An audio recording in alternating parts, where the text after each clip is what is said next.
واليوم عازمكم على محاشي. اول شيء بنجيب صينيه، وبعدها بنحط الرزات الموقوعين من 4 ساعات، وبعدها باستخدام الهاوين بننزل التومات، رشه ملح ودق يا معلم.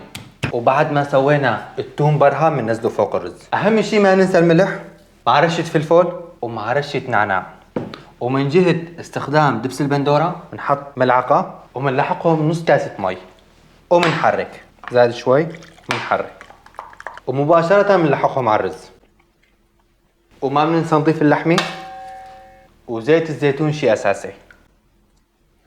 وبعدين بايديكم الكريمه بتحركوا. وبعد ما خلطناها والروايح صارت تحكي حكاي بنروح على طريقه الحشي.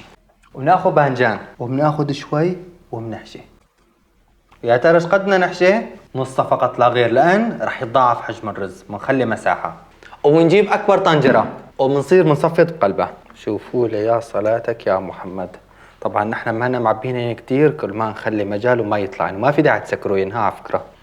بنجيب مطربان وبننزل بقلبه دبس البندوره وبنعبيه مي وبنسكر وبنخلط وبنفضي مباشرة ناخذ على الغاز. طبعا اول ما بنحط طنجرة على الغاز بنقوي الغاز على الاخر ليقرب انه يغلى، بننوص الغاز بعدين على الوسط. ومحشاياتنا صاروا جاهزين. وشوفوا لي يا صلاتك يا محمد على هالمحشي. بنسمي بسم الله وبنقول له روحي. كاس العيران